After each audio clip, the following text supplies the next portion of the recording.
have ironically done more for his reputation than had he emulated them, because the relative lack of a record means that when we think about the man, we couple a few glowing summaries of his reign with the fact that there were no major wars or revolts or scandals, or really anything that makes historical headlines, and emerge with a portrait of an emperor who ruled over, well, a golden age. In addition to some medium-sized crises obscured over the years, which we'll get to in a bit, the shine on Antoninus' golden age is dulled somewhat by what Rome endured following his death. That is to say, that the one major sustained criticism of his time in office is that Antoninus kicked a lot of cans down the road, and left it to his successors to use 9 stitches, where a single stitch sewed years earlier would have sufficed. That is not to say that he was a bad ruler, just that the warm, glowing glow that surrounds his reputation needs to be turned down just a bit. His conservative resistance to change wins him justifiable plaudits for ensuring a stable and peaceful empire while he reigned, but at the same time, it left Rome unprepared to deal with a fast-changing world after he died. Rome's great genius had always been founded on an ability to adapt quickly to circumstance, and under Antoninus, that genius atrophied. One of the first things we should note about Antoninus' reign is that it was definitely not supposed to last as long as it did. 51 years old at the time of his ascension, 10 years older than Hadrian had been at the time of his ascension, a reign of around a decade would have been right in line with average life expectancies, and probably what Hadrian had in mind when he plucked Antoninus' name out of the hat. As I said last time, the plan was probably to season Marcus Aurelius enough so that he would not don the purple too young, which would have left him easy prey for manipulative advisors, while simultaneously not denying the obviously talented boy's ascension for too long, and lived, well into his 70s. Young Prince Marcus, who was supposed to become young Emperor Marcus, was forced to wait in the wings for 23 years, becoming instead just another middle-aged emperor. Not that there was anything wrong with that, just that if Hadrian was planning to leave Rome in the hands of some splendid youth, Antoninus' simple taste and prudent aversion to risk killed that plan dead. The second thing we should note about the beginning of Antoninus' reign is just how quickly he gained the title Pius, which would come to be his defining cognomen. There are 2 competing theories about where the name comes from, but both have to do with his actions immediately following the death of Hadrian. The most common version is that when his adoptive father died, Antoninus personally escorted the body back to Rome and then asked the Senate to deify the dead emperor. While they certainly did not hate Hadrian as much as they had Domitian, and so there was no clamor to damn his memory, the Senate had no intention of declaring the nonetheless despised Hadrian a god. The Senate was incredulous at the request, and doubly so because it was coming from Antoninus, who they considered one of their own. Surely he, of all people, would understand why they were refusing the request. But Antoninus, surprisingly, persisted. He told them that to refuse to deify Hadrian would stand as a repudiation of his entire reign, and thus every decision he had made along the way, up to and including his choice of heir. To repudiate Hadrian, Antoninus said, is to repudiate me. Which is fine, I will gladly lay aside the burden of empire and leave it to you, or the army, or whoever, to decide who ought to rule. This calculated threat did the trick. Power vacuums were feared at least as much as tyrants were hated, and by forcing the Senate to face the former, they abandoned their condemnation of the latter. Hadrian was duly deified with all honors, and Antoninus' steadfast loyalty to his adoptive father, in the face of perhaps even his own doubts, was lauded throughout the empire as a supreme example of a son's duty to his father. Hence the name Pius, which in Latin translates as dutiful. He did not stop at the deification process either.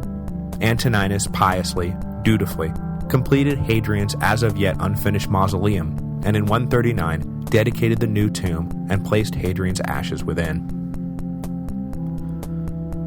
The other version of the story is that when Antoninus ascended to the throne, he canceled death warrants and confiscation orders and prison sentences issued by Hadrian during his last heartless days. The grateful senators, many of whom were caught up in this mini reign of terror, affixed their brother Antoninus with the title Pius to to recognize the good work he had done, sparing them from their unjust fates. Whichever version is true, Antoninus alias Caesar quickly became Antoninus Pius, the name by which we know him today. The two stories are of course not mutually exclusive, and the whole package of Antoninus's loyalty to Hadrian and the clemency he showed towards his adoptive father's enemies could have both worked to reinforce the image of Antoninus as a just and moral ruler. Once he had done his duty to Hadrian, though, he quietly stepped out of his adoptive father's shadow and became his own man, in many ways the polar opposite of the emperor he had honored. Where Hadrian attained distinction for his traveling, for his urgent need to be everywhere at once and see for himself the empire he ruled, Antoninus is best known for not having gone anywhere. In his 23 years in power, he never once left Italy. A remarkable feat when you think about it. Even if they accomplished little with their presence, most emperors at least like to visit various hotspots for the photo opportunities they presented. An exception was Vespasian, who stayed put in Rome for the most part during his decade on the throne, but he had already been all over, and had earned, as it were, his retirement in the capital. Antoninus, on the other hand, except for a brief stint as a procurator in Asia, had been an Italian homebody, and after donning the purple, saw no reason to change his ways, and perhaps felt an even greater need to stay in the capital to reinforce Rome and Italy's preeminence after Hadrian's more equalitarian views on the distinction between province and home peninsula had battered Italy's prestige. The Italian-centric approach to governance extended beyond the basic fact that the emperor lived and ruled from the capital. As I mentioned during the episodes on Hadrian and Trajan, the Roman Empire was fast losing its Roman character. Both of the previous two emperors were provincials, and Hadrian especially had promoted elites from the provinces into the Senate and admitted them into his own circle of advisors. At first, one might think Antoninus would continue this movement, as his own family originated in Gaul. But the new emperor instead backed the old Roman elite, and when it came time to appoint proconsuls and generals and members of his governing council, he relied heavily on men of Italian origin. With the future of the empire clearly out in the provinces, the age of Antoninus, then, stands as the last time the emperor that had been founded and won and held by Italians was really actively run by them as well. Antoninus was also Hadrian's opposite in administrative outlook. Where Hadrian was driven by a compulsion to improve, to reform, to rejigger, Antoninus was driven by a compulsion to protect, to entrench, and to maintain. In Antoninus's opinion, the imperial governmental apparatus he inherited worked just fine. It needed to be maintained, sure, kept free of corruption and inefficiency and all that, but there was no reason to reinvent the wheel. The only real innovation introduced during Antoninus's reign was in fact an extension of this conservatism. When he took office, he kept on most of Hadrian's staff and extended bureaucracy, itself something of a novel concept, one that sharply contrasted Hadrian's purge of so-called Trajan men. But the real shift was the extension of proconsulships, procuratorships, legionary commands, and all that to terms of 5 years or more. The Roman aversion to extended terms of office was a prejudice that traced back to the founding of the Republic, and while extraordinary extensions did occur, Caesar and Gaul for example, these were most definitely the exception rather than the rule. Antoninus, though, was tempted in office rotations as a bug rather than a feature of imperial administration. A procurator would spend a year in some province, and just as he was getting to know the particular challenges of the territory, he would be replaced by someone else who knew nothing about anything. It was silly, and on the frontier provinces, it was dangerous. So, for example, under Antoninus, Quintus Lollius Urbicus served as governor of Britain for 5 years, while Popilius Carus Pado served as governor of Upper Germany for 9 years, between 152 and 161. His Praetorian prefect Marcus Gavius Maximus served an unprecedented 20 years, from 138 to 158, despite persistent calls for his removal for a laundry list of sins. This emphasis on continuity over novelty was also evident in Antoninus' attitude towards public works. Dating back to the reign of Domitian and culminating with Hadrian's empire-wide architectural orgy, Antoninus' predecessors had used extensive building projects to modernize the empire, create jobs, and leave everlasting monuments to their own greatness. Antoninus, on the other hand, more or less abandoned new construction, and focused instead on maintaining what was already existent.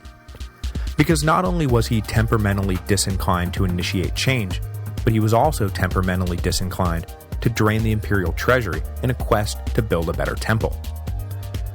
It is a fitting monument to Antoninus, then, that the one place we do see his name inscribed over and over again are on the mile markers of the Roman highway system. Good, properly marked and maintained roads, worthy expenditures. A mighty column or a new amphitheater? Not so much.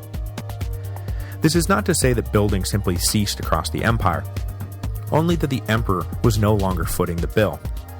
Local elites were leaned on heavily to defray the costs of the projects they petitioned the emperor to pay for.